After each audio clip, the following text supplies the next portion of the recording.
Toda a Escritura Sagrada é inspirada por Deus e é útil para ensinar a verdade, condenar o erro, corrigir as faltas e ensinar a maneira certa de viver. Isso para que o servo de Deus esteja completamente preparado e pronto para fazer todo tipo de boas ações.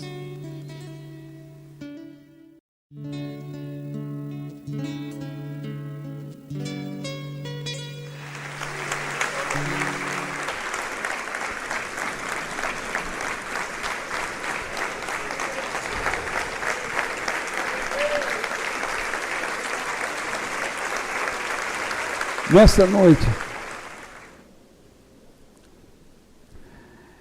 eu pretendo falar com vocês mais um pouco no livro de Marcos, capítulo 1, versículos 21 ao 28.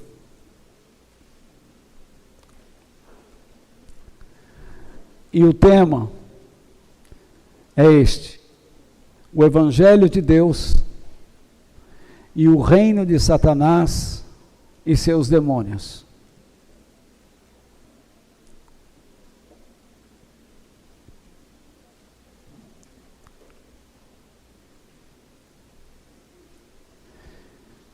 O Evangelho de Deus e o reino de Satanás e os seus demônios.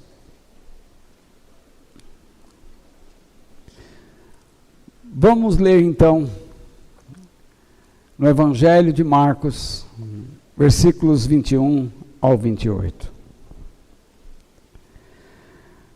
Jesus e os discípulos chegaram à cidade de Cafarnaum.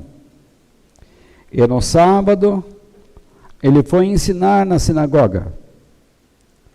As pessoas que o escutavam ficaram muito admiradas com a sua maneira de ensinar. É que Jesus ensinava com a autoridade dele mesmo, e não como os mestres da lei. Então chegou ali um homem que estava dominado por um espírito mau. O homem gritou: "O que quer de nós, Jesus de Nazaré? Você veio para nos destruir? Sei muito bem quem é você. É o santo que Deus enviou." Então Jesus ordenou ao espírito mau: "Cale a boca e saia desse homem." Aí o espírito sacudiu o homem com violência e, dando um grito, saiu dele. Todos ficaram espantados e diziam uns aos outros: "Que quer dizer isso? É um novo ensinamento dado com autoridade. Ele manda até nos espíritos maus e eles obedecem." E a fama de Jesus se espalhou depressa por toda a região da Galileia. Amém. Nós temos visto, recapitulando, ao longo de várias semanas, já nem sei por quanto tempo, que o Evangelho de Deus fala, isso vocês já notaram até a semana passada, fala da vinda de Jesus à Terra como o único Filho de Deus. Na verdade, Jesus é o próprio Deus encarnado. E, numa oportunidade, eu vou explicar para vocês do que se trata essa encarnação. O Evangelho de Deus também apregoa que ele próprio, o Evangelho, é a pessoa de Cristo. Por quê? Porque ele cumpre todos os detalhes, todos os princípios, todos os valores e a verdade do Evangelho. Então, quem quer conhecer o Evangelho precisa ter comunhão com Cristo, vida íntima com Ele. Do contrário, não conhece.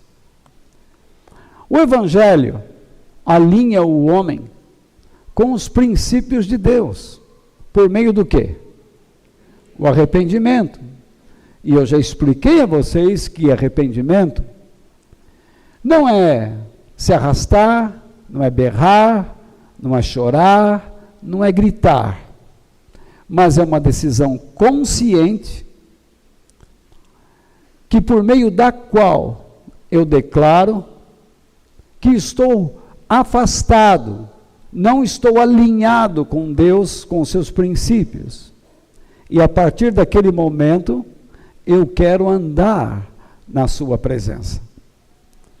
O Evangelho de Deus mostra ao homem sobre como viver em fidelidade, que nada mais é do que fé e obediência a Deus. Infelizmente, nós temos aprendido uma ideia errada de fé. É nos passado que a fé nos serve para obter coisas. Quando Jesus, ele disse, se você buscar primeiramente o seu reino, o reino de Deus, e o modo como ele quer que você viva, ele vai acrescentar à sua vida o que você precisa. Então a fé não é só um elemento para você conseguir coisas, mas a fé, ela se caracteriza por obediência, por uma vida de fidelidade, porque é isto que significa a fé. Há muitas pessoas que comparecem em várias reuniões pedindo coisas a Deus e que não querem ser fiéis ao Pai. O Evangelho de Deus revela a soberania divina por meio de Jesus Cristo. O Evangelho de Deus diz que Jesus tem que ser o Senhor. Isto é, o dono, aquele que dirige, que comanda nossas vidas. Então Deus faz uma declaração: ninguém pode andar comigo se antes não estiver andando pelos princípios do meu filho. É assim. Então, uma pessoa pode dizer, eu creio em Deus, e não está dizendo nada, porque ela não anda sob o comando de Jesus. O Evangelho de Deus revela os princípios do reino, para que o homem saiba como negar a si mesmo. Quem anda sob os princípios de Jesus, naturalmente, terá grandes problemas com o orgulho, o egoísmo e os interesses pessoais. Concordam? Vamos supor, você é um moço, uma moça, e então você quer namorar, você quer fazer amizades, você recebe constantemente ideias na escola, na faculdade, e você tem que avaliar, você tem que analisar se estas pessoas realmente são importantes na sua vida naquele momento, para uma afinidade, para uma vida mais íntima, para uma associação, para um relacionamento. Jesus, ele nos ajuda nisso. Ele nos dá uma convicção do que presta e do que não presta. E nós temos que estar atentos. Porque você pode estragar a sua vida confiando em pessoas erradas. Você pode deteriorar o seu futuro se alinhando com ideias falsas. Então, que você ame a verdade. Agora, para seguir a Cristo, você tem que passar por cima de si mesmo. E isso não é fácil. Por isso que eu expliquei a vocês que o caminho para uma pessoa morrer para si mesmo é por meio das bem-aventuranças, que estão lá em Mateus capítulo 5, versículos 3 ao 12. Eu expliquei para vocês como elas funcionam. O Evangelho de Deus não esconde do homem que ele pode causar sofrimentos e também vitórias nesta vida. Não é errado dizer que Deus te dá vitórias, mas não é correto dizer que Deus te livrará de todo tipo de adversidade, que você não passará por lutas, que você não vai chorar, que você não vai sentir tristeza, que você não vai perder alguma coisa. Isso não é verdade. Por quê? Nós vivemos em um mundo onde as pessoas não querem saber de Deus. Imagine você tentando viver os princípios de Deus dentro de um ambiente onde as pessoas se opõem a eles. Você acha que eles vão aceitar você de bom grado? Claro que não. Imagine alguém chegando para você e dizendo assim: você quer ficar comigo hoje? E você então diz: desculpe, mas eu não quero praticar isso. Para mim, um relacionamento tem que ser algo que vai evoluir sobre uma construção. É assim que se faz. O relacionamento entre duas pessoas tem que evoluir sobre uma construção, tem que ser edificado sobre uma construção espiritual, psicológica e depois de casados, físico. Então, veja só, se você fica, sem nenhum compromisso, que construção você está fazendo? Nenhuma. Você tem que avaliar como essa pessoa lida com dinheiro, como ela lida com pressões, como ela lida com seus pais, com a sua família. Porque se você resolver viver com essa pessoa, é da mesma maneira que ela trata a família dela, ela vai te tratar. E se você construir de maneira errada, você vai ter que construir da maneira correta depois. Há muitas pessoas que antecipam, vivem fazendo sexo. A vida é sua. Mas se você acha que está construindo alguma coisa, praticando sexo, você não está. A construção se dá por diálogo, por avaliações, pela oração, pela verdade. E se você não constrói um relacionamento sobre uma rocha que é firme, que é a verdade, você está construindo um relacionamento sobre a areia.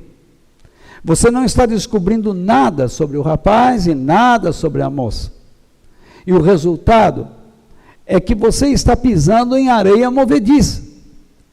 Você está prejudicando o relacionamento de um e do outro.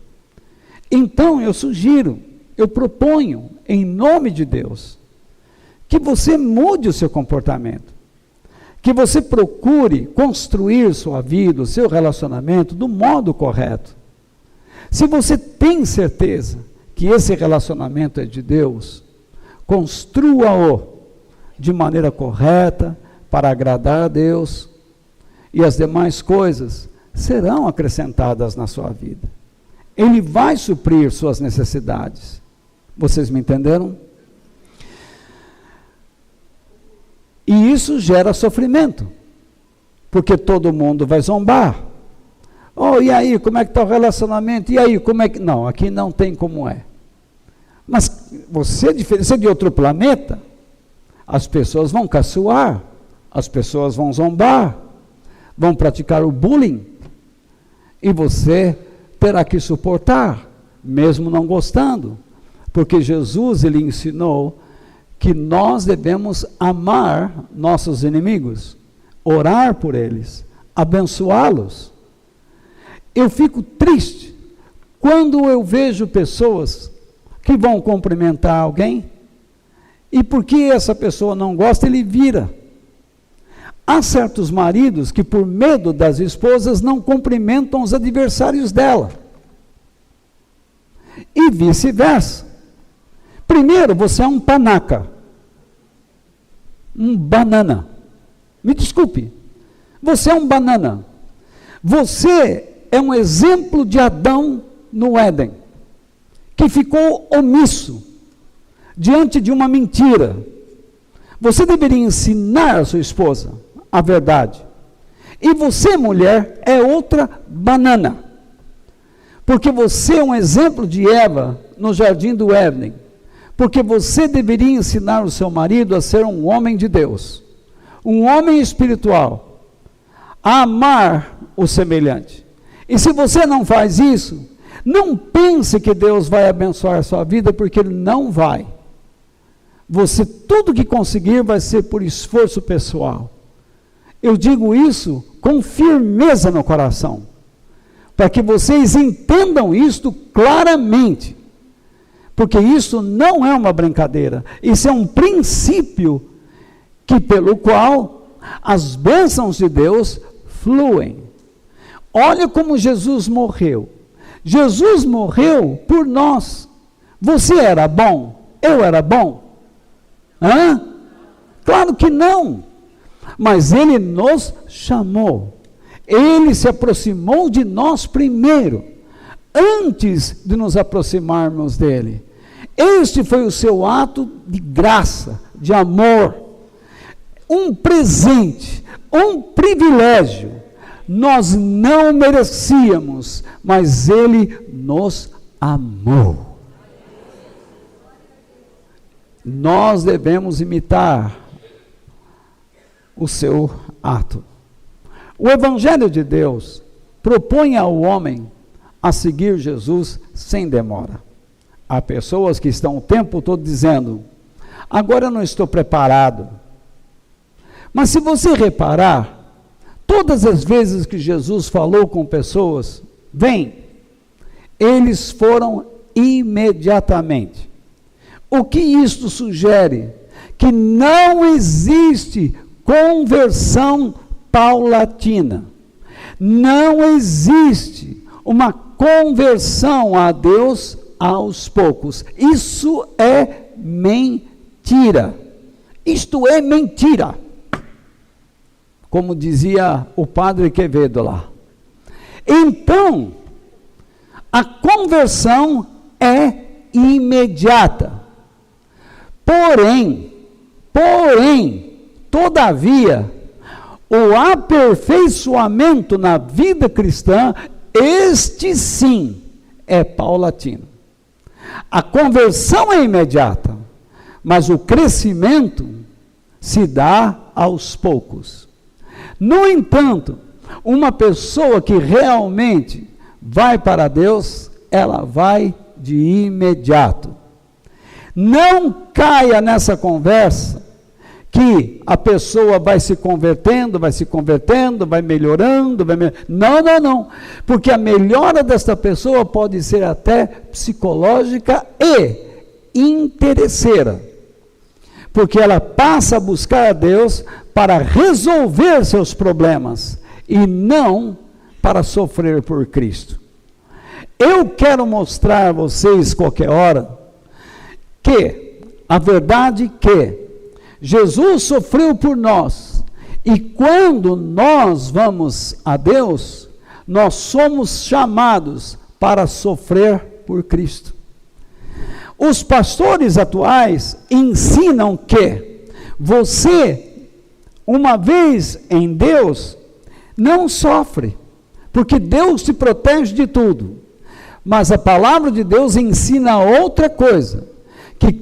A pessoa que vai a Deus deve estar disposta a sofrer pelo Senhor, a carregar no seu corpo as marcas de Cristo Jesus.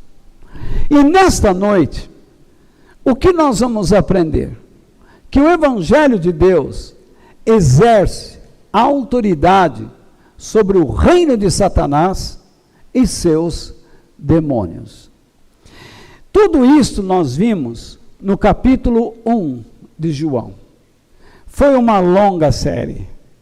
Foi um tempo precioso que nós gastamos e aprendemos e enchemos nossa alma com muitos recursos espirituais.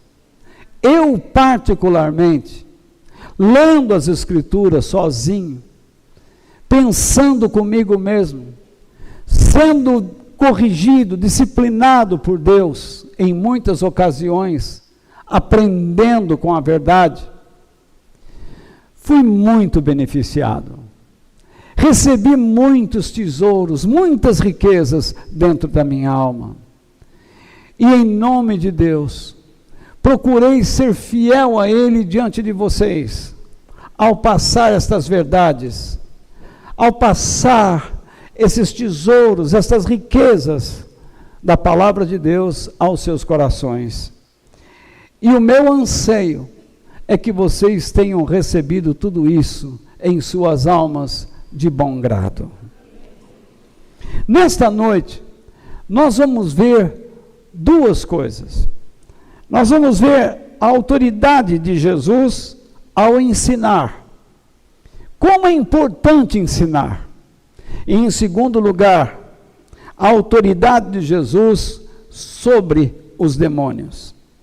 Eu fiz algumas anotações, passei a vocês pelo WhatsApp, muitos de vocês já as têm em mãos, e vocês podem acompanhar, anotar aquilo que Deus fala com você em especial. Aquilo que serve como uma revelação para mudar o seu caráter, para mudar os seus caminhos. Isso é importante.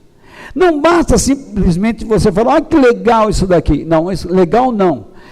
O Evangelho é transformador. O Evangelho não enche cabeça, mas ele transforma os corações. Então vamos lá. Em primeiro lugar, a autoridade de Jesus ao ensinar. Versículos 21 e 22 dizem o quê? Vamos ler em voz alta? Vamos lá, todo mundo? Jesus e os seus discípulos chegaram à cidade de Cafarnaum. E no sábado, ele foi ensinar na sinagoga. As pessoas que o escutavam ficaram muito admiradas com a sua maneira de ensinar. É que Jesus ensinava com a autoridade dele mesmo, e não como os mestres da lei. Veja, qual é a primeira coisa que eu vejo aqui? Jesus e os seus discípulos. Quem eram esses discípulos? Na semana passada eu não falei 4. Quais eram os nomes deles? Pedro, André, Tiago e João. Todo mundo. Esses foram os primeiros discípulos que Jesus chamou. Vamos lá.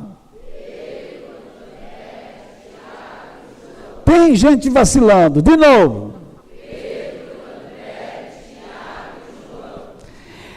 Imagine, Jesus sai da margem do lago da Galileia e se dirige para uma cidade cosmopolitana, chamada Cafarnaum. Você entende o que é cosmopolitano?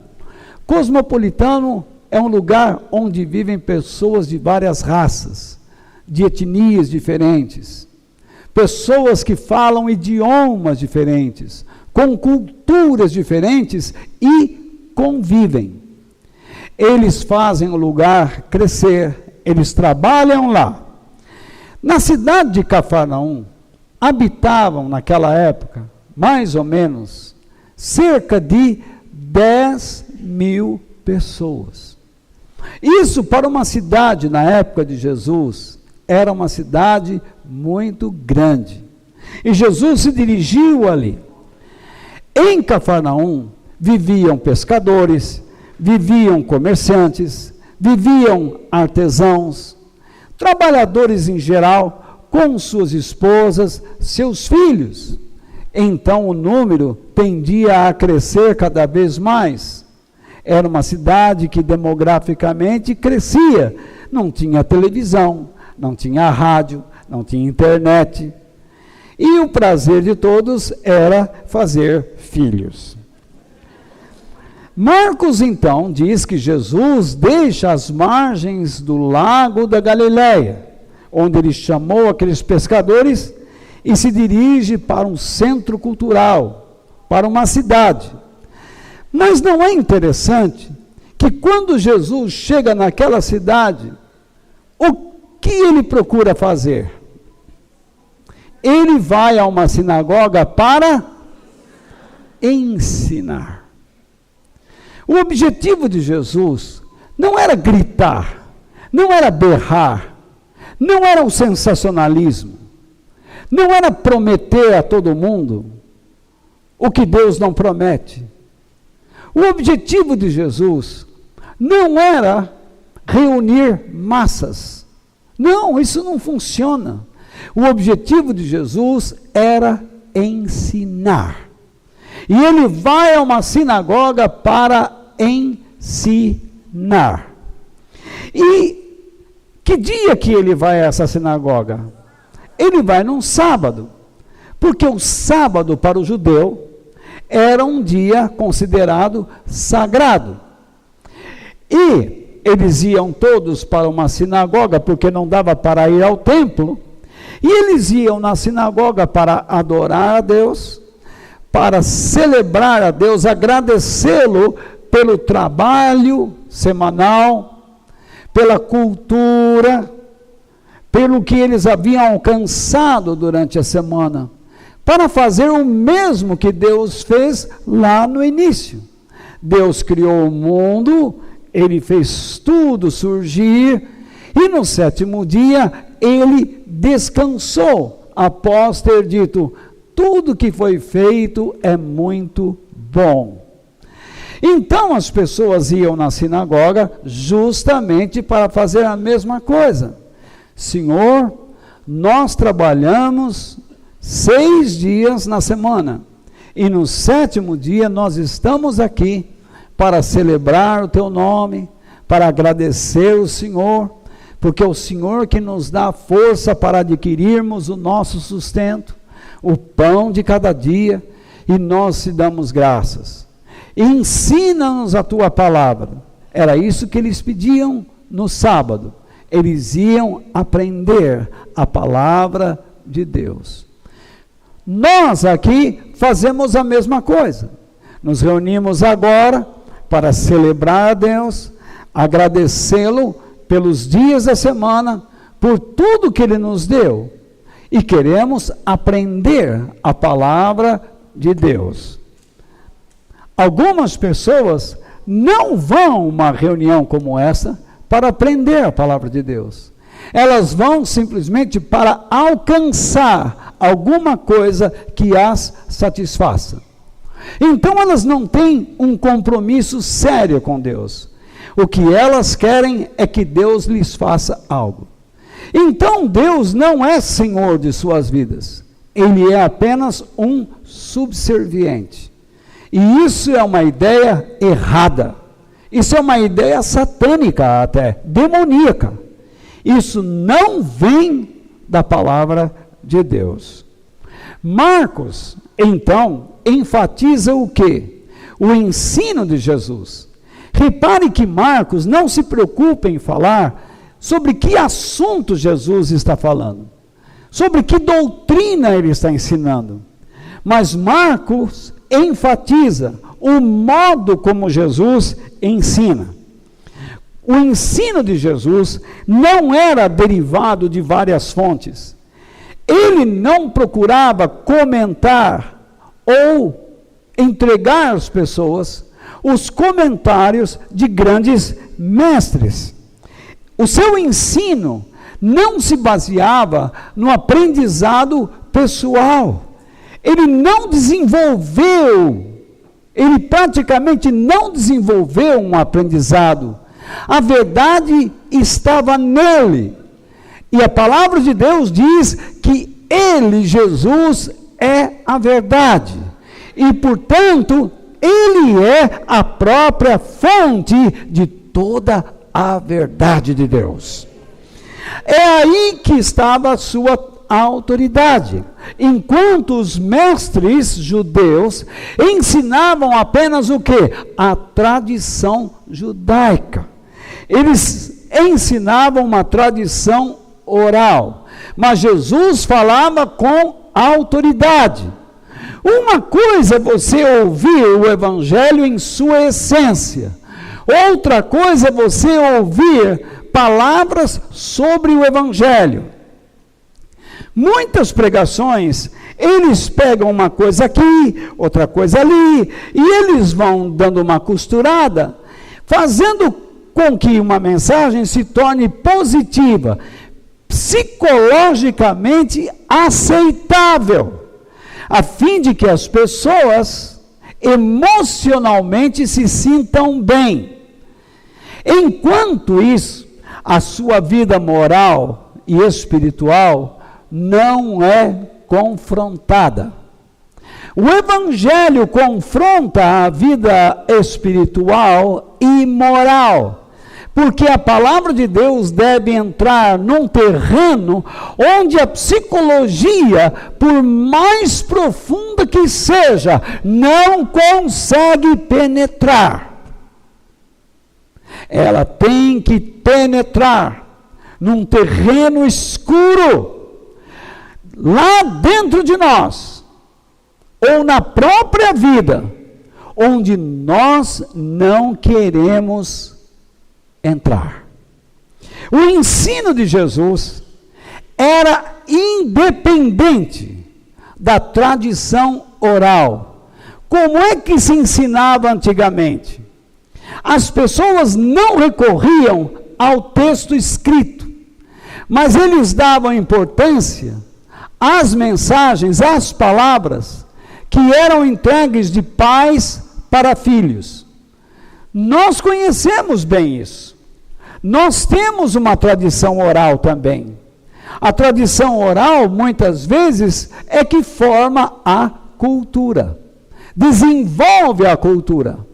Então, na época de Jesus, as pessoas liam um texto, mas não explicavam a essência do mesmo. Eles podiam pegar o rolo da lei, a Torá, a palavra de Deus, abria diante do povo, e eles liam lá, e eles não explicavam aquilo como deveria. Fechavam o rolo e começavam a falar sobre tradições. Então, porque o mestre disse isso, porque o professor disse aquilo, porque hoje em dia também é assim na igreja. Porque Marx disse, porque Kant disse, porque Nietzsche disse, porque o outro disse, porque o fulano, o pai da filosofia, o pai da psicologia disse. Eu não me importo com o que eles dizem. Eu posso até citá-los, mas nenhum deles ganha da verdade. É a verdade que nos transforma. Por isso é que Jesus representava uma ameaça aos líderes religiosos da época. Porque ele não seguia uma tradição. Eu espero que vocês entendam a importância disso, para que vocês possam entender também o ministério de Jesus na minha vida. Eu não procuro aqui, de forma alguma, dizer que a declaração de tal comentarista, que a teologia de tal fulano é a mais pura verdade. Se ela contradiz um princípio da palavra de Deus, já não é mais verdade.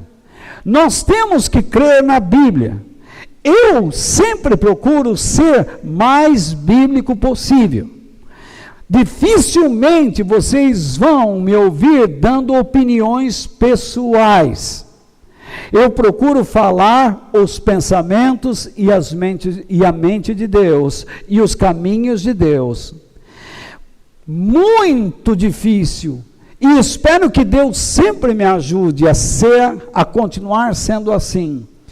Vocês nunca me verão tentando manipular suas mentes, tentando controlar seus caminhos. Eu tenho pavor disto. Eu dou a vocês toda a liberdade. Vocês façam de suas vidas o que bem entenderem. Mas eu sempre vou explicar a vocês o que vai acontecer se você escolher o caminho da morte em vez do caminho da vida. Eu sei o que vai acontecer se vocês escolherem o caminho da maldição em vez do caminho da bênção. Se vocês resolverem andar na escuridão e não na luz de Deus, eu sei perfeitamente qual será o resultado em suas vidas. Marcos diz uma coisa aqui: as pessoas que escutavam Jesus ficaram como? Seria tão importante que você tivesse com seus olhos na palavra de Deus. Veja só, e não dormisse, porque você já teve o domingo inteiro para dormir. Se não dormiu, você veio para cá, você veio com falta de diligência. E isso para mim é desdém. Maldito aquele que faz a obra do Senhor relaxadamente. Você está entendendo? Eu sou contrário que no 7º dia da semana ficamos agitados com tantas coisas, quando nós deveríamos sossegar, estarmos com a família, estarmos com os filhos. Vocês entenderam bem? Você não deveria chegar jamais a esse lugar com o espírito cansado, atrapalhado, esgotado, estressado, porque é neste momento que Deus vai levantar você. Então tenha juízo, homem de Deus e mulher de Deus. Glorifique a Deus na sua vida e você vai ver as mudanças que Ele vai proporcionar. As pessoas então escutavam Jesus como? Admiradas. Mas com o quê? Com a maneira dele ensinar. Esta palavra, admirados, significa o quê? Assombrados, espantados. Eles nunca viram alguém ensinar assim. Eles nunca ouviram tal coisa em suas vidas. Eles nunca viram alguém se apresentar daquela maneira. Porque todo mundo deixava a Bíblia de lado e começava a falar da história, começava a falar dos outros, os comentários dos outros, o que eles disseram, a tradição. E Jesus não. Jesus, ele ficou no cerne da palavra de Deus. Ele explicou as Escrituras. Ele disse: vocês querem conhecer o coração de Deus? O coração de Deus é assim. A vida de Deus é assim. Um dia Filipe perguntou a Jesus: Jesus, mostra-nos o Pai. E Jesus disse: quem vê a mim, vê ao Pai. Então, ao longo dos séculos, a igreja tem feito o quê? A mesma coisa que os judeus fizeram na época de Jesus. Nós temos construído o que chamamos de fé, que na verdade não passa de uma crença. Nós temos construído a casa de Deus por meio de tradição oral.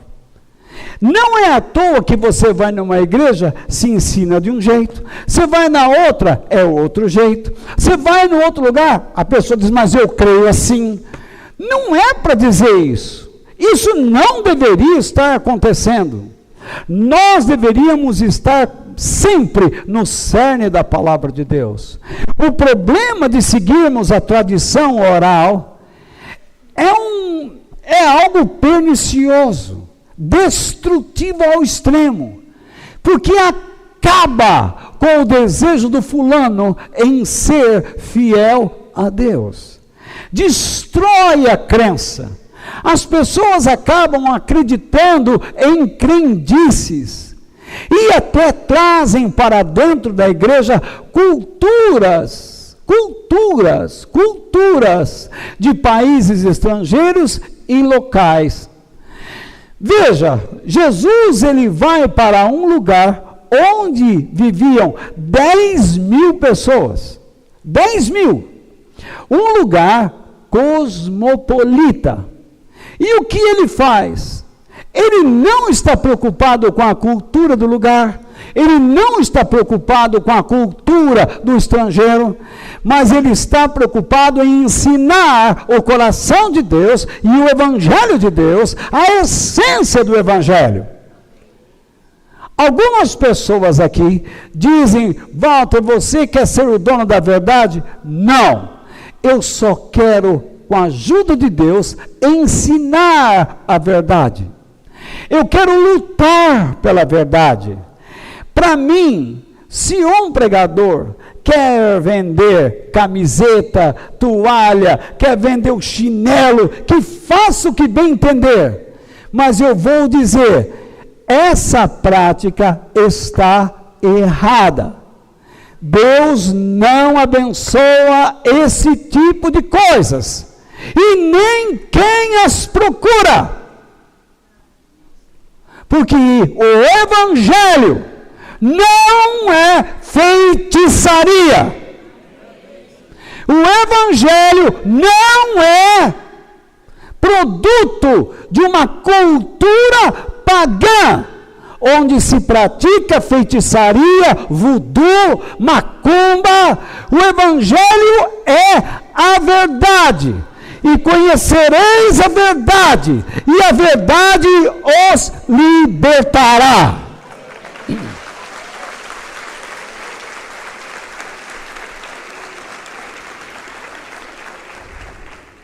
Nós temos dado mais atenção às tradições do que à própria Bíblia. Você vai em algum lugar, o pastor abre a Bíblia em qualquer lugar e prega a mesma coisa. Você percebe que ele não é um estudante. Você percebe que ele não abre o coração de Deus às pessoas. As pessoas crescem na ganância, mas eles não crescem no temor de Deus. E quando uma igreja não cresce no temor de Deus, ela está andando no caminho errado. Eu digo isso com toda a paixão do meu coração.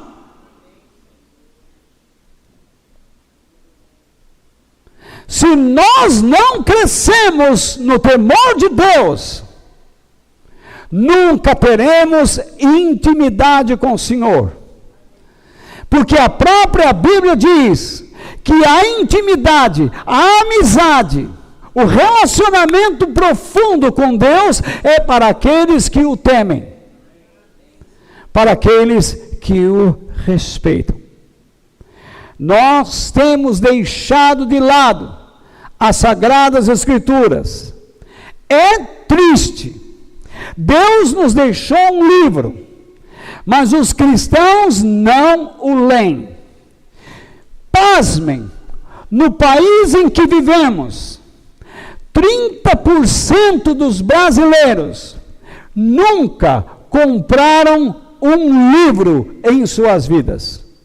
Não é por questão de pobreza, mas é por quê? Por falta de incentivo, por falta de origem, por falta de um bom berço. Infelizmente, nossas escolas estão esmagadas por ensinamentos marxistas, leninistas, onde seus filhos têm que aprender a serem desobedientes, a serem anárquicos, a serem pessoas que aceitem qualquer tipo de sexualidade. Você ensina em casa uma coisa e lá está sendo ensinada outra. O Estado não tem autoridade moral sobre seus filhos. Vocês são responsáveis diante de Deus perante eles. Vocês são responsáveis. Deus vai cobrar de vocês a educação que vocês dão aos seus filhos. Esse governo pé de chinelo que nós temos neste país é um governo devasso, pernicioso, corrupto, que não é exemplo para ninguém. Que Deus nos proteja. Que Deus nos proteja de tantos demônios, visíveis e invisíveis, que só vêm para matar, roubar e destruir. Deus salve as nossas famílias, Deus salve as nossas crianças, Deus salve os nossos netos, Deus salve nossas famílias.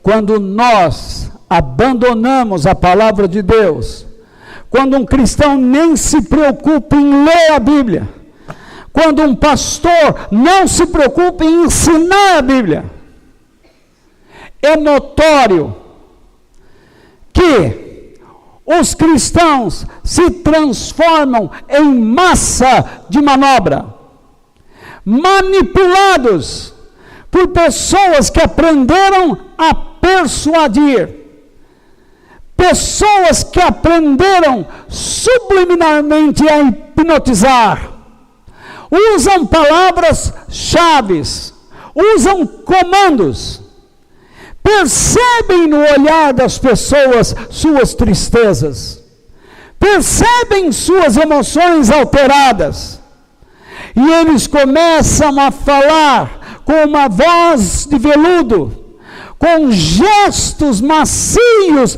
para penetrar. Onde? No ego, a fim de arrastar essas pessoas para eles, a fim de manobrá-los segundo a sua vontade. Não é à toa que esses cristãos se apegam a amuletos, métodos humanos, carregam em suas vidas fitas benzidas, galhos de arruda, óleo e azeite, jogando azeite para todo lado. É azeite no canto da casa, porque não leem a Bíblia. Andam com vidrinhos de azeite e chegam ao ponto de beber o azeite. Deveria dar uma desinteria daquelas, para ver o que é expulsar o demônio. Não é à toa que nós vemos cristãos comprando vassouras, sendo abençoadas em montanhas ou morros por aí, por homens que sequer conhecem a palavra de Deus. Compram sapatos ungidos, sandálias ungidas, meias ungidas, camisetas ungidas, compra o sal, compra água, fazem de tudo. O evangelho virou uma banca de negócios. Imagine um vendendo um tijolinho de plástico que na 25 de março no Brás você compra o cento daquilo por 50 pila. E ele vende cada tijolinho daquele a 150 reais. Pois esse foi o preço que um idiota pagou. Burraldo. Cristão de orelha grande.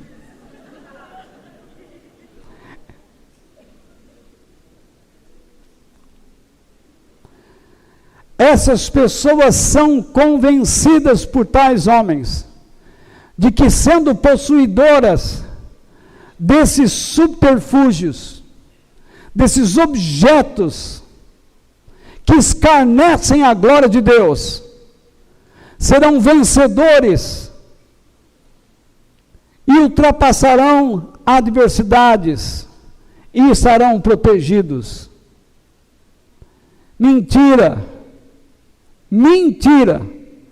O apóstolo Paulo diz que aquele que está realmente no Senhor acredita que nada pode separá-lo do amor de Deus, nem a alegria e nem a tristeza, nem a adversidade pode nos separar do amor de Deus. Quando você recorre a essas práticas, é porque você não crê que Deus está com você na adversidade, como disse Davi: ainda que eu ande pelo vale da sombra da morte, não temerei mal algum, porque tu estás comigo, a tua vara e o teu cajado me consolam.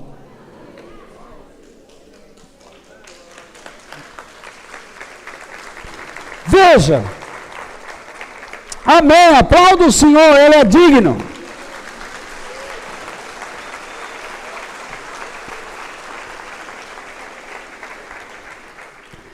Veja o que a palavra de Deus diz no Salmo 119, versículos 162, 163. O salmista declara: como sou feliz por causa das tuas promessas. A palavra promessa no hebraico é a palavra Torá, que significa, em nosso idioma, palavra de Deus. Ele diz: tão feliz, e entenda, prazer, regozijo, existe nele um rio de prazer, um mar de regozijo, por causa da palavra de Deus na sua vida, como alguém que encontra um grande tesouro. O sentido é, ele diz: Deus, como eu tenho prazer e regozijo por causa da tua palavra. A tua palavra, a tua verdade é o grande tesouro que eu encontrei. E então ele diz: odeio e detesto a mentira, isto é, o engano, a fraude, mas amo a tua lei, sendo que a palavra lei é a mesma palavra Torá, ou a palavra de Deus. Então, se nós sabemos que estas práticas são diabólicas, nós devemos odiar isso. Nós não somos idólatras, nós somos libertos, nós estamos libertados de toda a idolatria, de todo feitiço, de toda magia, de toda crendice, de todo misticismo. A nossa fé está em Cristo. Dele vem a nossa força, dele vem a vida que nos sustenta até nos encontrarmos na eternidade. Portanto, meu irmão, procure construir a sua fé sobre a palavra de Deus e nunca sobre tradições humanas. Se você frequenta uma igreja, onde você não é incentivado a estudar a Bíblia, fuja de lá. Esse é o meu conselho. Você não está no lugar certo. Existem muitos homens dispostos a ensinar a Bíblia. Peça a Deus que o oriente, que o conduza a um lugar onde você vai ouvir a palavra de Deus, que vai confrontar sua vida espiritual e a sua vida moral. Esta é então a autoridade de Jesus ao ensinar. Nós devemos ensinar como ele ensinou. Nós devemos amar o ensino da palavra de Deus como ele amava. Devemos ficar admirados, assombrados, quando Deus fala conosco, quando Deus nos adverte, quando Deus nos leva à essência, ao âmago do seu coração ou do seu caráter. Em segundo lugar, a autoridade de Jesus sobre os demônios. É aqui que está o X da questão. Por que Marcos coloca esse texto no seu capítulo 1? Jesus expulsando um demônio, após estar ensinando.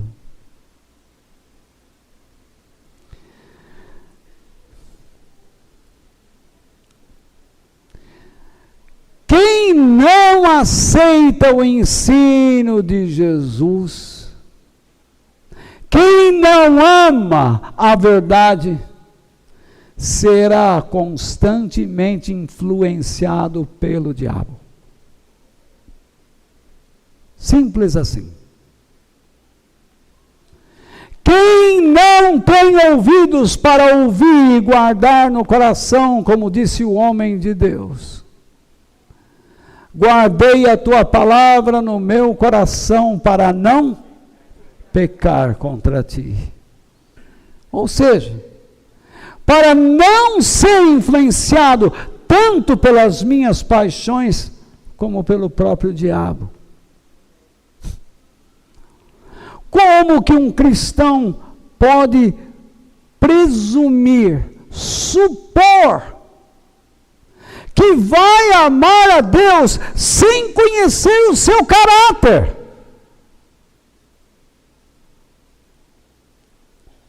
Seria um caso da moça olhar para o rapaz: te amo, você é tão lindo, sua pele é sedosa, a sua barba, quando raspa em mim.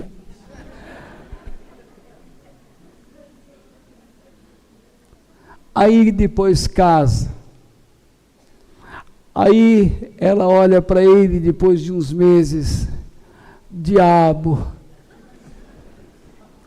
como eu não vi que você era desse jeito,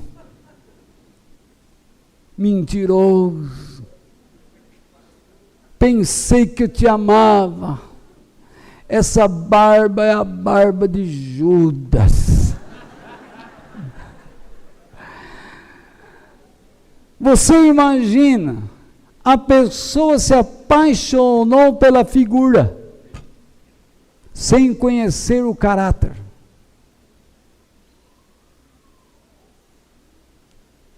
Por trás daquela barba tem um pesadelo. Muitas pessoas dizem: eu amo a Deus, sem conhecer o seu caráter.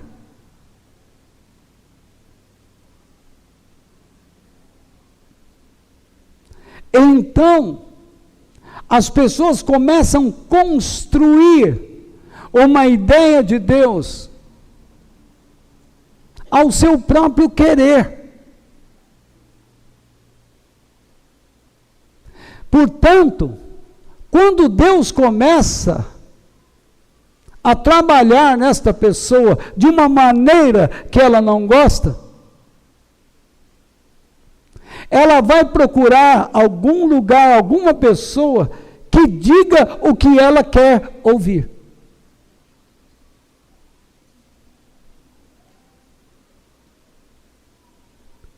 Então, ela não procura uma igreja, ela procura um circo, onde tem um palhaço que adverte, não adverte, que traz diversão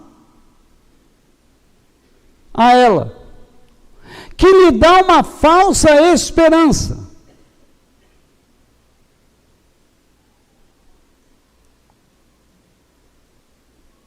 Isto é muito comum em nosso meio. Acreditem. Nos versículos 23 ao 28, então chegou ali um homem que estava o quê? Dominado por um espírito mau. O homem gritou: o que quer de nós, Jesus de Nazaré? Você veio para nos destruir? Sei muito bem quem é você. É o santo que Deus enviou. Então Jesus ordenou ao espírito mau: cale a boca e saia desse homem. Aí o espírito sacudiu o homem com violência e, dando um grito, saiu dele. Todos ficaram espantados e diziam uns para os outros: que quer dizer isso? É um novo ensinamento dado com autoridade. Ele manda apenas espíritos maus e eles obedecem. E a fama de Jesus se espalhou depressa por toda a região. Esses versos nos dão um fluxo, pois eles seguem um fluxo. E vocês terão oportunidade para anotar cada um deles logo a seguir, não se apavorem. O primeiro é o encontro de Jesus com os demônios. Depois, a defesa dos demônios. Então, nós temos a ordem e a autoridade de Jesus sobre os demônios. A resposta dos demônios. E então, por fim, a reação das pessoas diante da autoridade de Jesus. Então, vejamos. Vamos lá. Primeiro, o encontro de Jesus com os demônios. No verso 23, o que é que nós lemos no verso 23? Todo mundo bonitinho, jogral, 1, 2, 3, já. Então, chegou ali um homem que andava dominado por um espírito mau. Então, veja só, até o espírito mau. Vamos deixar o grito para depois. Então, veja bem, foi surpreendente para todos que, dentro de uma sinagoga, num lugar sagrado, num lugar separado para Deus, houvesse um espírito imundo, um espírito mau. Isso não acontecia entre eles. Muitos pensam que os diabos, que os demônios, andam somente por lugares impuros, ou então que eles habitam cemitérios, que vivem em cima de tumbas, de túmulos.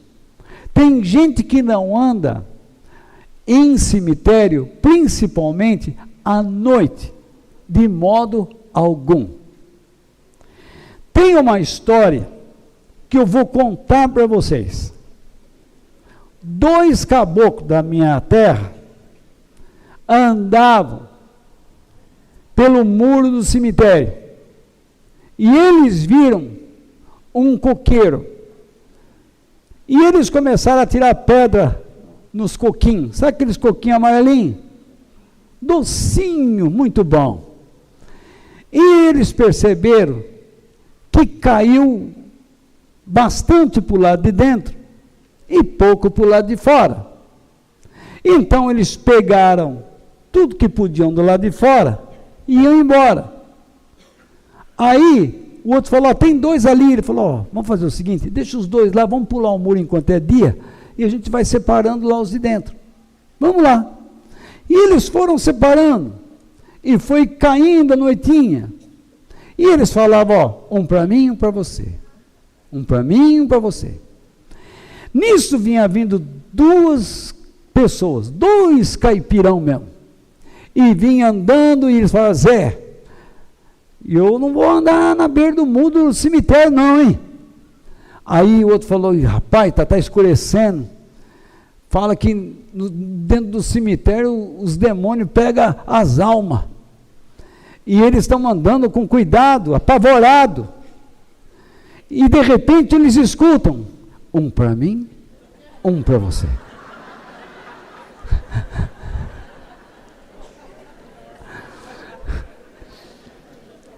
Um para mim, um para você.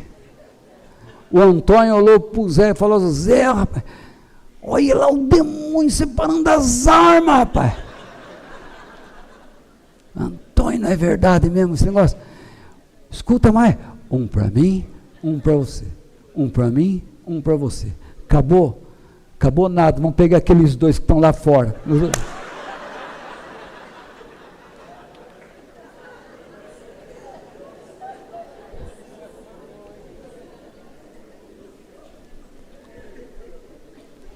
Tem gente que pensa que demônio também habita em animais considerados estranhos. Vou lhes dar um exemplo. Gato preto.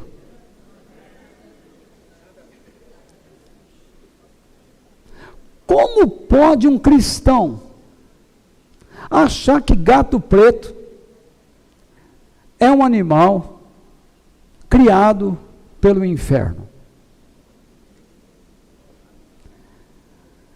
O gato preto é um dos animais mais belos da natureza. Brilhoso. E ele tem todo o direito de se sentir orgulhoso. Mas eu não entendo como é que um cristão, quando um gato preto passa na frente, já começa a falar bobagem. Precisa ser muito ignorante da palavra de Deus. O que é isso? Tradição oral.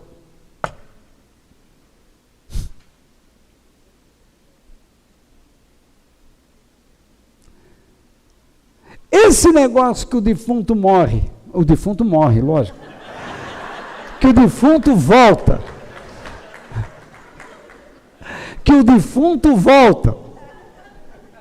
depois da morte, outra coisa é tradição oral.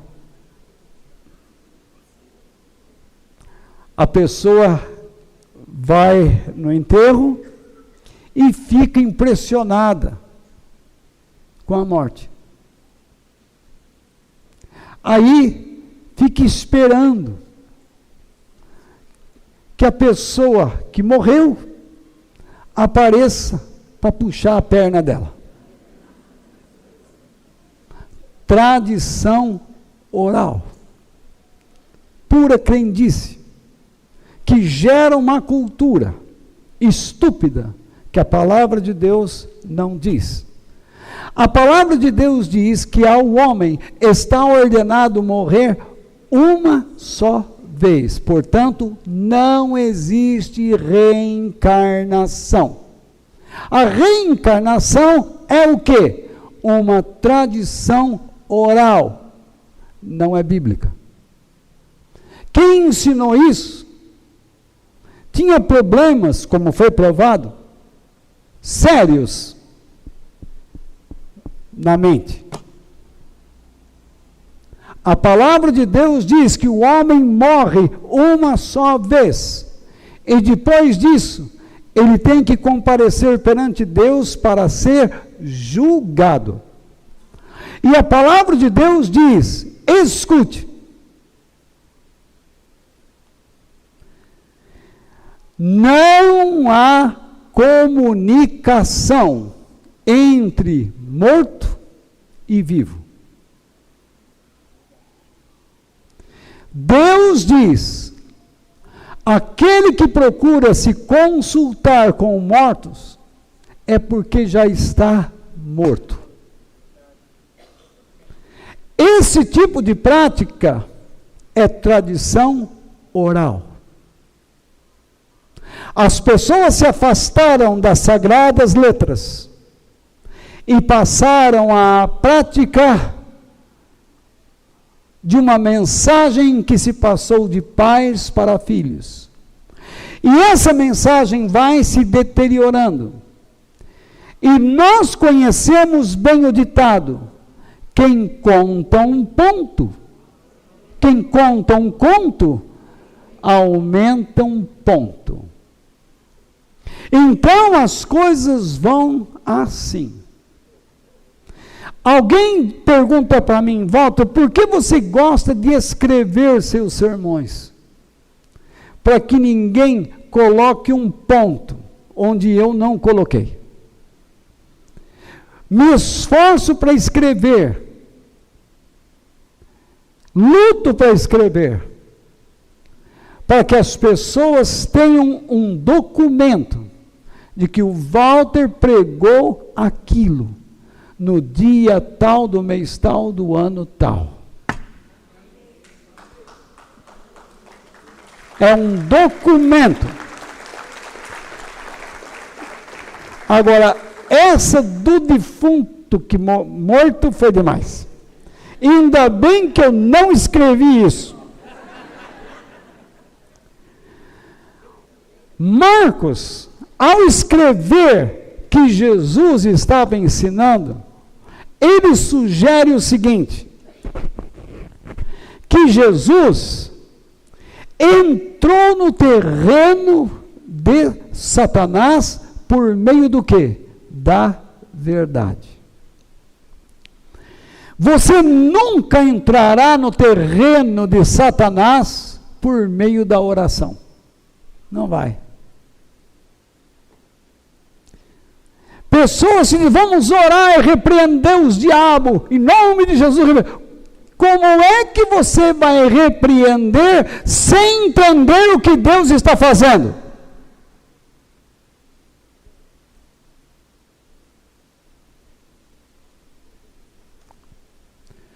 Só existe um meio de você travar determinadas ações do diabo.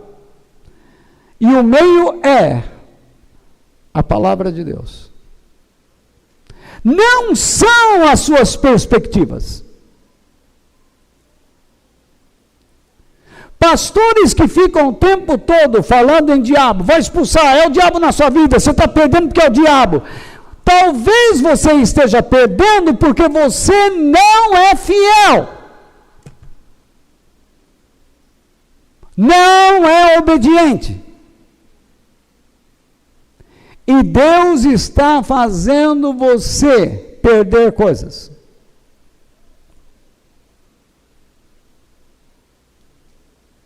Eu não entendo uma tristeza que está no meu coração, não entendo. Alguém me disse que é o diabo, você pode expulsar para mim? E por que você não expulsa? Desde quando alguém vai expulsar um espírito de tristeza? Cadê?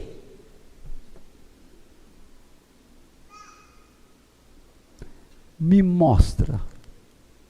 Eu estou há 40 e poucos anos pregando isso aqui.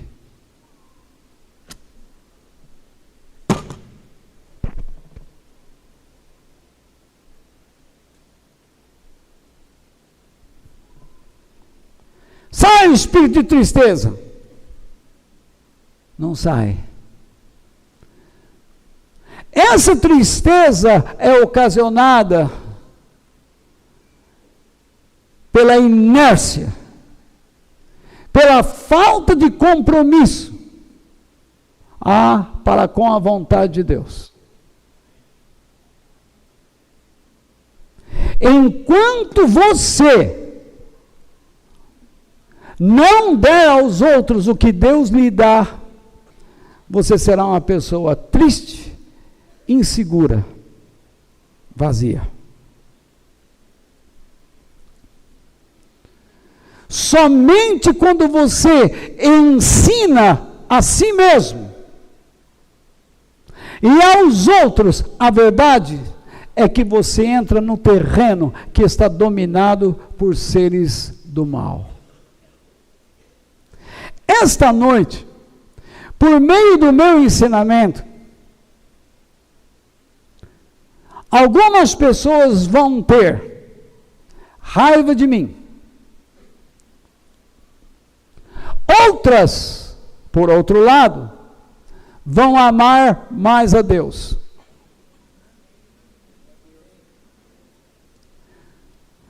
Mas, de qualquer forma, é a palavra de Deus que divide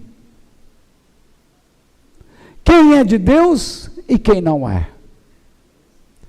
É o ensino da palavra de Deus que expõe os seres do mal.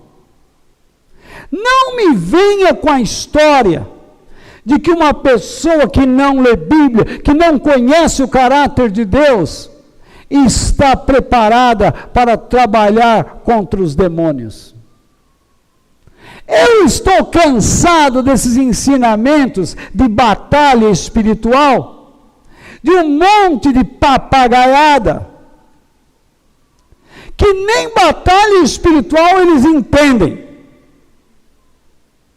Se vocês querem me chamar de arrogante, talvez neste momento, com toda a razão. Mas, de novo, eu lhes digo, eles não sabem o que é batalha espiritual.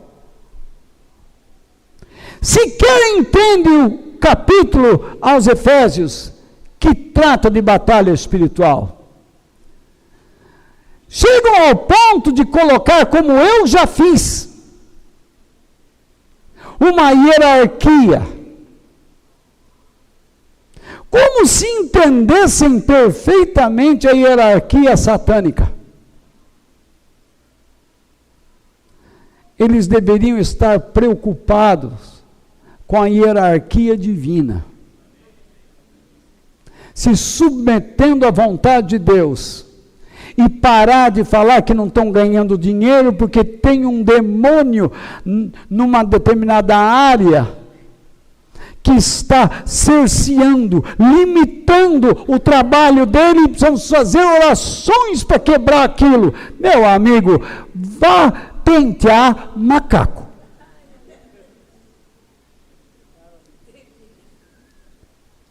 Se é Deus que nos dá condições para ganhar riquezas, nenhum demônio pode me atrapalhar. Ao longo do meu ministério, não faltaram pessoas para me agredir, para me jogar para baixo, para me abandonar. E eu estou aqui.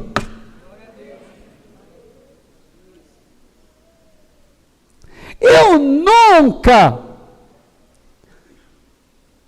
culpei o diabo,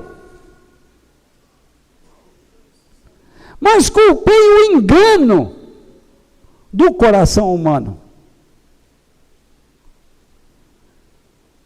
Confiei em Deus. Se você está na direção certa de Deus e é fiel a Ele, anda. Siga a orientação do Altíssimo e você será bem-sucedido. Mas não se esqueça, terá contratempos, mesmo assim. Veja a defesa dos demônios, versículos 23 e 24. O que foi dito? Então chegou ali um homem que estava dominado por um espírito mau. O homem gritou: o quê? O que quer de nós, Jesus de Nazaré? Você veio para nos destruir? Sei muito bem quem é você. É o santo que Deus enviou. Pergunto: por quanto tempo este homem frequentava a sinagoga? Por quanto tempo ele aprendia a tradição religiosa? Ninguém ia para uma sinagoga no dia de sábado se não fosse religioso. Concordam comigo? Você não estaria aqui se não fosse religioso. Por quanto tempo ele estava lá aprendendo? Nós não sabemos. No entanto, esse homem foi dominado plenamente por um demônio. E quando o demônio chega ao ponto de dominar uma pessoa, preste atenção. Abre os olhos aí. Quando o demônio domina uma pessoa, é diferente de Deus. Ele não lhe dará o direito de escolha, ou volição, ou vontade própria. Ele lhe tira o livre-arbítrio. Esse homem era um religioso.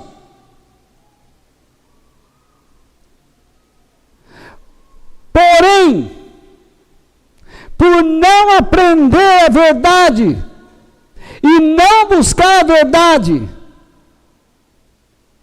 como tantos outros, apenas se contentava em escutar a tradição oral.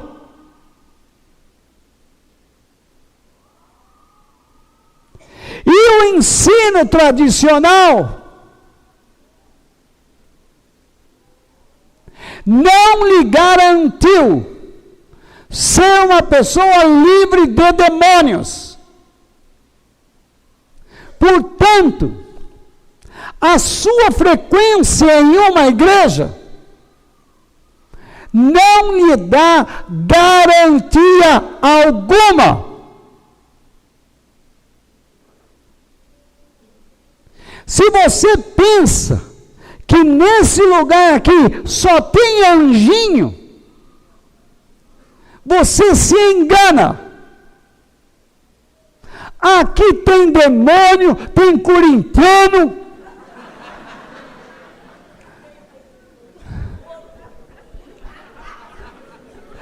tem porco.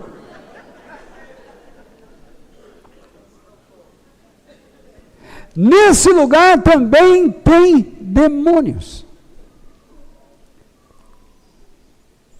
Esse homem cumpria os seus votos religiosos, mas era alguém totalmente afastado de Deus. Entenda o meu discurso como uma advertência.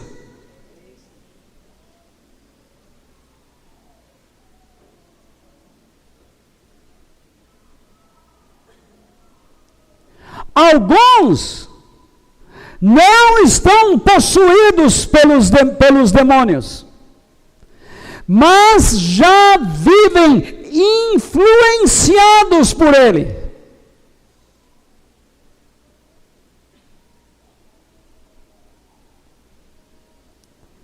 Marcos disse que esse homem gritou. O verbo gritar significa que ele lamentou fortemente contra o quê? A verdade. Significa que ele falou o que falou chorando.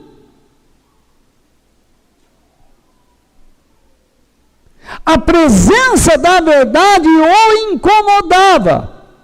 Eu já vi gente aqui que chegou aqui em nossa igreja e disse que eu falei muito, que levanta, 15 minutos, levanta e vai embora. A verdade os incomoda.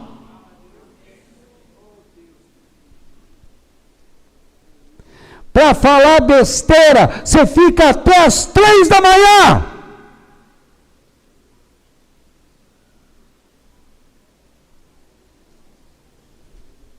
Para encher a cara e falar o que não presta. Você fica até as altas horas. Mas para servir a Deus com o seu coração, tudo se transforma em uma grande pressão. Converta o seu coração. Repare que este homem, ou o demônio na vida deste homem, expressou uma crença. O que ele disse? Sei muito bem quem é você. É o santo que Deus enviou. O que o diabo queria? Que com essa declaração Jesus o deixasse quieto? A fé não é uma questão só de cabeça, mas é de coração. O diabo declara que Jesus é o Senhor, mas ele nunca declara que Jesus é o seu Senhor. Há muitos cristãos que cantam hinos, quando vem aqui à frente para cantar, parece um anjo. Mas quando tem que aprender, parece um bode. Fica assim, para baixo.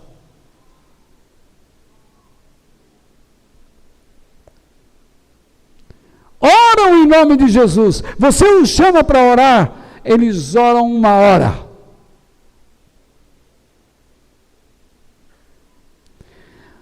Declaram a grandeza de Deus entre os cristãos, mas longe dos cristãos se escondem.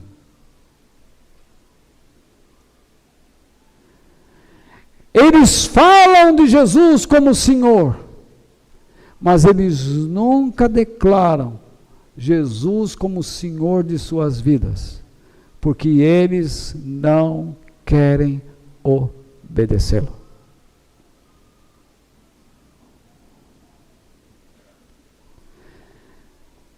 Há muitos cristãos vivendo pelos princípios de Satanás. Tem uma grande crença aqui, na cabeça. Jesus disse: este povo honra-me com os seus lábios, mas o seu coração está longe de mim. Jesus, nós temos então a ordem e a autoridade de Jesus sobre os demônios no verso 25. O que ele diz? Então Jesus ordenou ao espírito mau: cale a boca e saia desse homem. Jesus não teve nenhuma compaixão daquele diabo, mas teve intenso amor pela vida que aquele demônio possuía. As tradições judaicas ensinavam que para se expulsar demônios, poderia-se usar vários métodos. Deixe-me falar alguns. Colocar uma raiz fedorenta nas narinas de um endemoniado, para que o demônio não suportasse o odor e fugisse. Isso era praticado. Uma segunda, invocar um espírito superior para que o espírito inferior fosse embora. Isso era muito difundido. E as pessoas estudavam a hierarquia do inferno, como se faz hoje.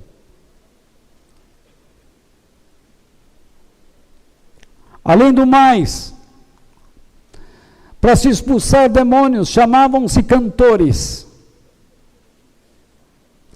O diabo ficava ali e os cantores, grandioso és tu. É um olho no gato e o outro no peixe.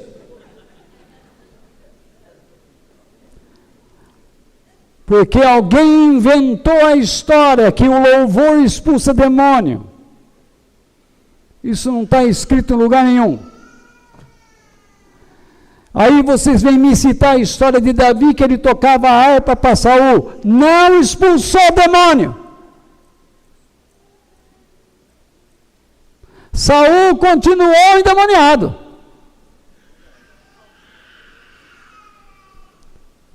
Amansava o bicho, mas não converteu, porque o homem só se converte nem por meio do louvor, ele se converte por meio da mensagem de Deus, do Evangelho. Feitiços mágicos eram muito usados, terra, sal, como hoje. Era usado também fígado de galinha. Um trabalho feito com fígado de galinha. Coitada da galinha. Está lá cuidando dos seus pintinhos. É você mesmo. Me dá o seu, você aí, me dá o seu fígado aí. Não vai dar? Não vai dar não? Você vai ver a grande confusão. Pronto. Frango para panela, fígado para o diabo.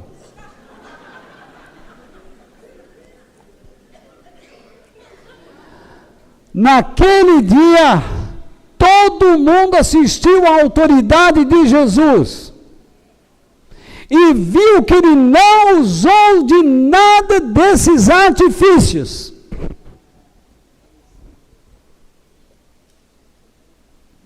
Simplesmente ele olhou para o diabo e disse: silêncio. Foi isso que ele disse: silêncio. Emudece. Foram as mesmas palavras que ele disse quando ele disse aos discípulos: vamos atravessar o mar, e se levantou um grande temporal, e ele disse ao vento e ao mar: cala-te.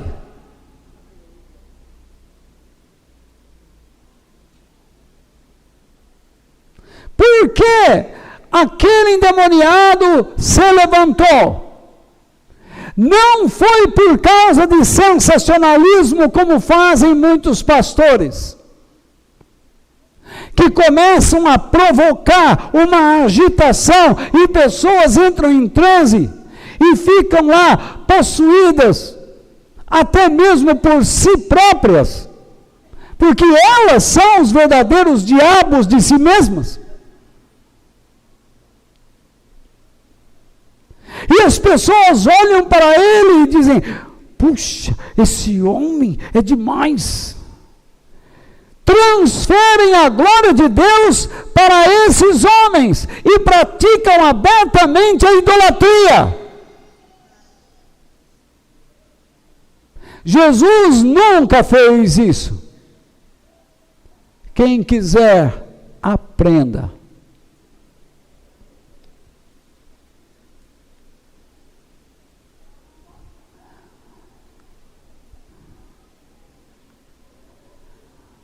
A resposta dos demônios.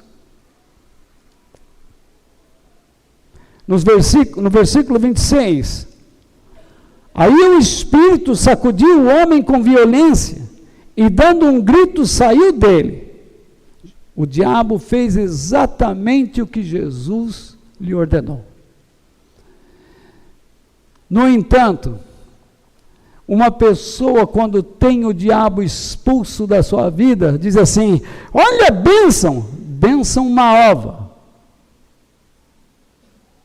Vamos ver o que Jesus disse lá em Mateus capítulo 12, versículos 43 ao 45, se vocês têm pique ainda.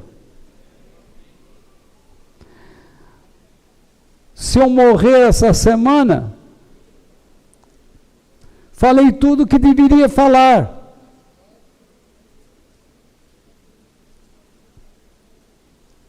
A terra vive me puxando. E o céu vive dizendo: ainda não te quero aqui.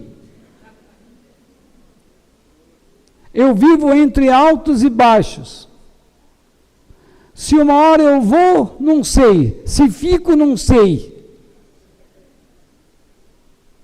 E você acha que eu vou vir aqui falar 20 minutos para te satisfazer? O conselho que eu lhe dou é: não venha mais.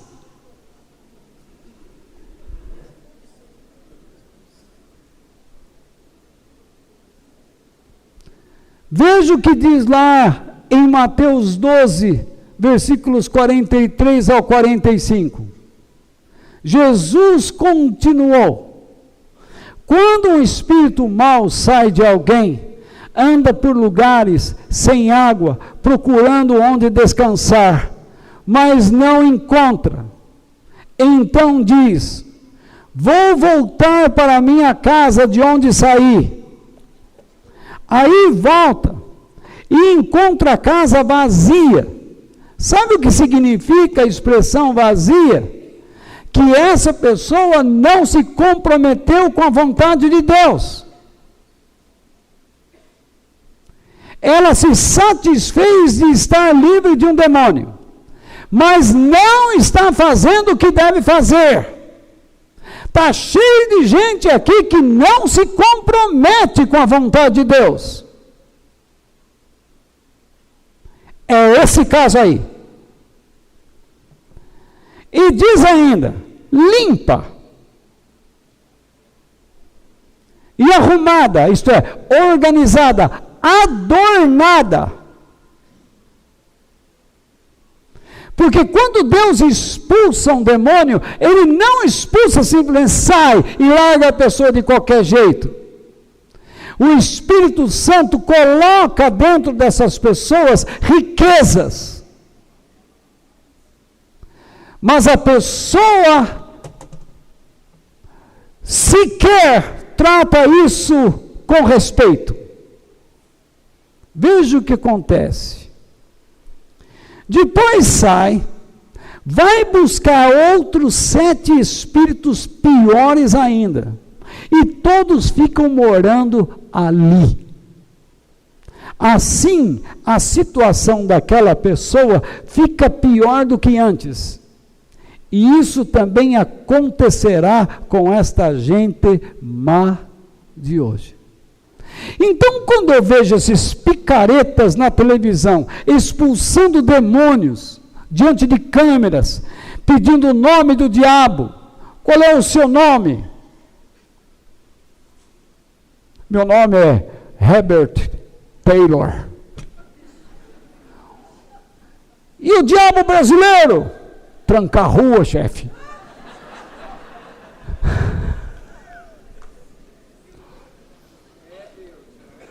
O diabo multinacional chama Williams. O diabo tupiniquim, qual é o seu nome? 7 flechas.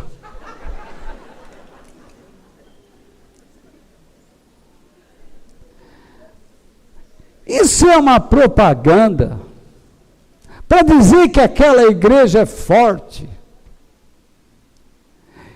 Nós estamos rebaixando o nome do Senhor.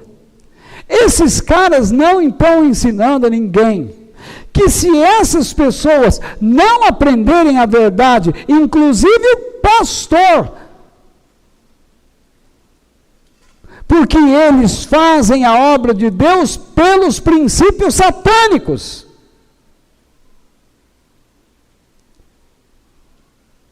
Veja como eles pregam. Deus vai dar a vocês se você der seu dinheiro para esta igreja. Eles nunca ensinam que você precisa ser submisso a Deus, em tempos bons e em tempos maus.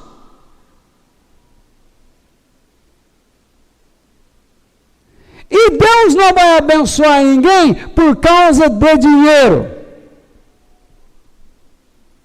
Porque ofertar é uma questão de obediência.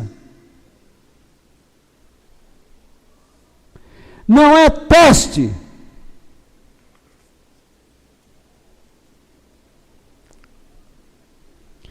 E por fim, para terminar, digam graças a Deus.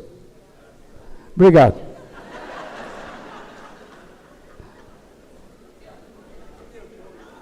Pode sair, Carlão.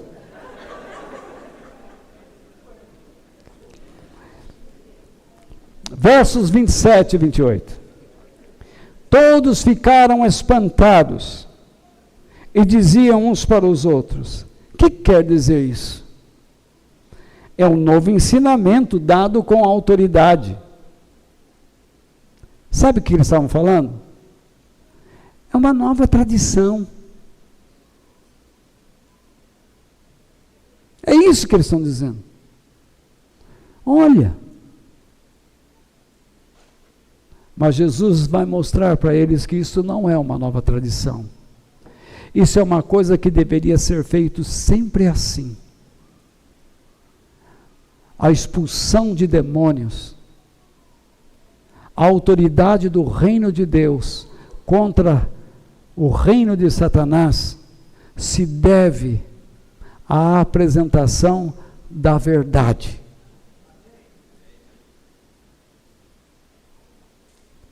Se você não quer ser parceiro da verdade, você vai ser parceiro da mentira.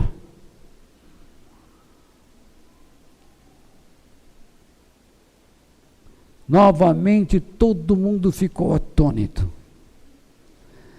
ao ver que Jesus não usou nenhum artifício. Por isso, meus irmãos, não se assustem com demônios. Se alguém disser para você, tem um demônio na sua vida, olhe bem para a pessoa, mas não diga, pense, é você.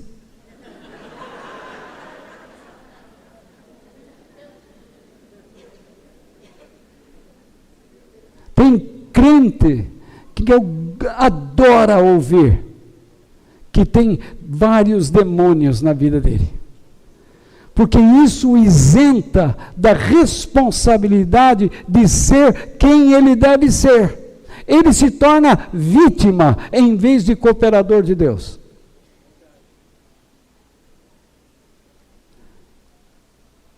Sabe por que você não prospera? Porque os demônios não deixam. Não, é porque você é vagabundo. Você não estuda, você não se esforça, você não quer trabalhar. Você não quer se aperfeiçoar.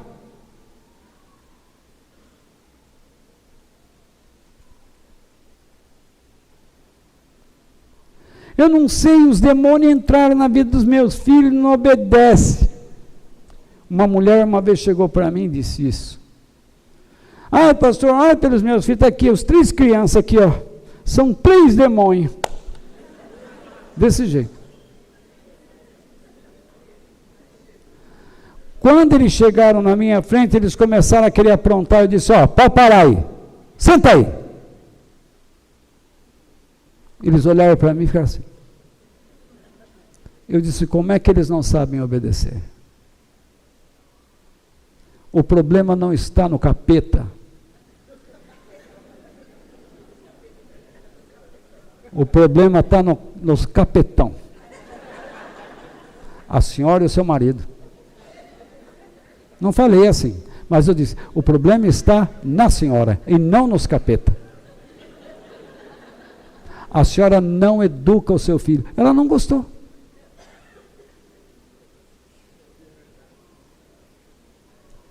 Ela saiu enfesada. Não é à toa que um foi assassinado, participava de um grupo de bandidos, foi assassinado, o outro se envolveu também com crime, o outro com droga. Eu acho que ela ficou feliz. Ela deveria ter ouvido a mensagem de Deus ao coração dela. Se você diz: nada está dando certo na minha vida, eu não entendo a minha vida, procure entender Deus. E você vai entender muito de si mesmo. Para com essa história de achar que nesse simplismo, entende o termo simplismo? Nessa coisa sem substância, nessa ideia sem substância, tudo é o capeta. Aí alguém liga: estou vendo um capeta na sua televisão, estou vendo um capeta na geladeira, estou vendo um capeta na sua cama. É o meu marido, ou é a minha mulher.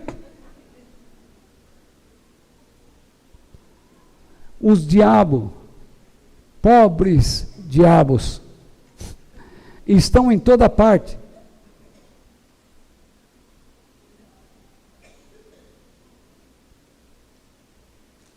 Assim como anjos são enviados por Deus.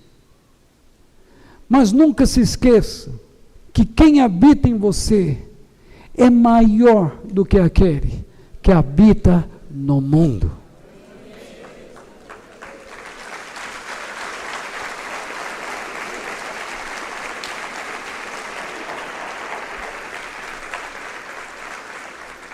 Não se assuste com demônios, mas tremam por causa da verdade.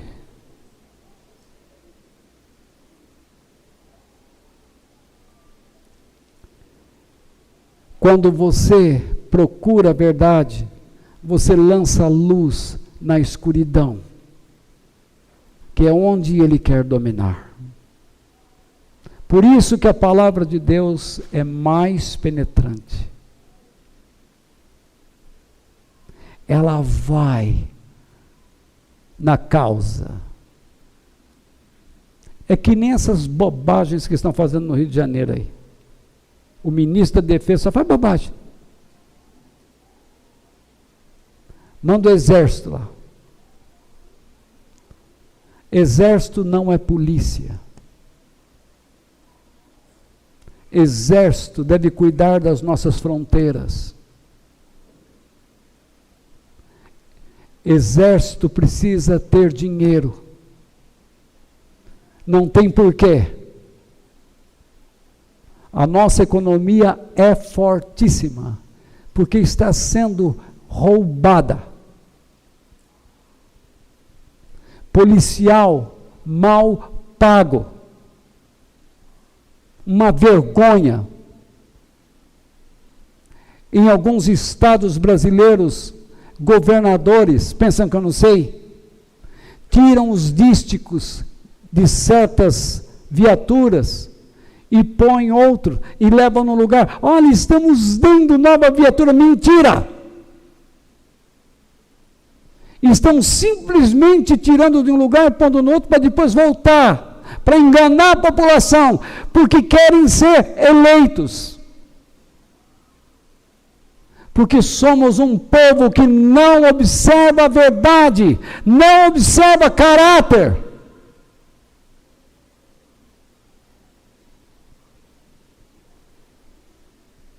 Em todo lugar onde se ensinou a Bíblia, esses vagabundos perderam suas cadeiras e o país prosperou. Depois que deixaram de ensinar a Bíblia, esses países estão se tornando no que estão. Olha a Europa! E vocês vão ver o que vai acontecer com a América do Norte.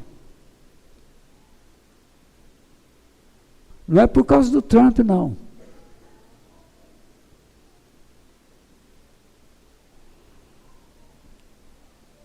É por causa de outras ideias que lá passaram, inclusive o senhor Barack Obama.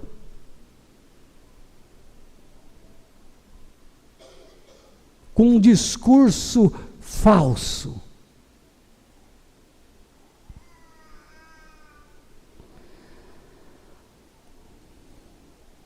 Quando nós praticamos a verdade, declaramos que o reino de Deus está perto e as trevas já se dissiparam. Eu espero que você entenda que nós sempre travaremos essa batalha contra o reino mentiroso de Satanás. Mas apegados à palavra de Deus, nós atravessaremos vales sombrios até conquistarmos a eternidade pela misericórdia divina, ou seja, a luz que nos espera na eternidade. E lá não haverá mais sombras, lá não haverá mais lágrimas, nem morte, nem mentira, nem demônios, nem pecados, pois viveremos sob a graça, a glória e a presença de Cristo. Que Deus nos abençoe. Amém.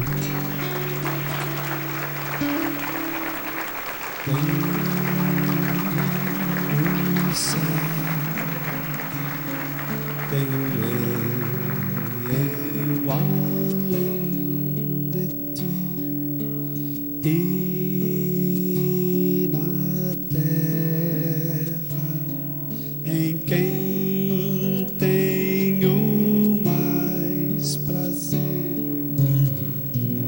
não há outro Deus